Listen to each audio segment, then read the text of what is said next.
महाशिवरात्रि हिंदू धर्म का एक बहुत ही पवित्र और खास पर्व माना जाता है। हर साल यह पर्व फाल्गुन महीने की चतुर्दशी तिथि को मनाया जाता है। इस दिन देवों के देव महादेव और माता पार्वती की पूजा की जाती है। साल 2026 में महाशिवरात्रि 15 फरवरी को मनाई जाएगी। ऐसा माना जाता है कि जो भक्त इस दिन सच्चे मन से भगवान शिव और माता पार्वती की पूजा करता है, व्रत रखता है, उसके जीवन से दुख, कष्ट और परेशानियां दूर हो जाती हैं। खास तौर पर कुंवारी लड़कियां अच्छे वर की प्राप्ति के लिए और विवाहित महिलाएं अपने वैवाहिक जीवन की खुशहाली के लिए यह व्रत करती हैं। आज हम आपको एक पौराणिक कथा के जरिए बताएंगे कि महाशिवरात्रि की शुरुआत कैसे हुई।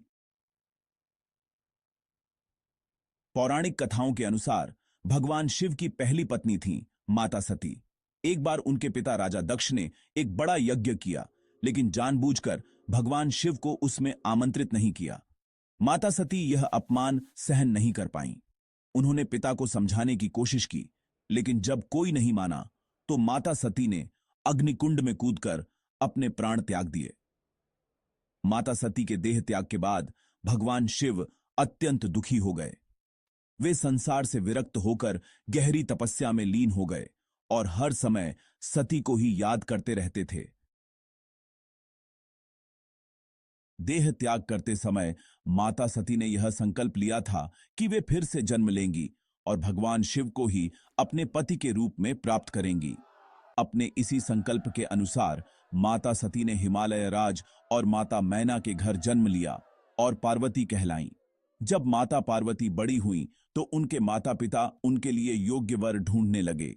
इसी दौरान देवराज नारद मुनि राजा हिमालय के पास आए और बोले, पार्वती कोई साधारण कन्या नहीं है, वे स्वयं जगत जननी हैं और उनके लिए भगवान शिव ही सबसे श्रेष्ठ वर हैं। यह सुनकर राजा हिमालय और माता मैना बहुत प्रसन्न हुए। उसी समय भगवान शिव उसी क्षेत्र में गहन तपस्या कर रहे थे।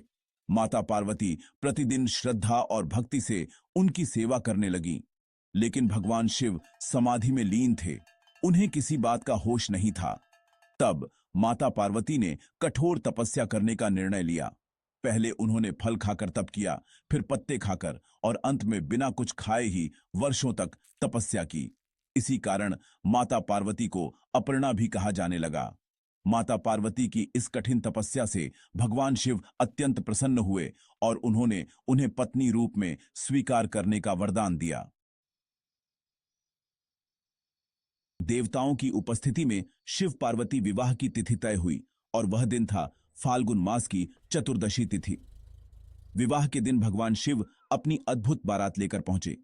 इस बारात में नंदी, भैरव, वीरभद्र, गण, ऋषि मुनि, देवता, गंधर्व और किन्नर शामिल थे।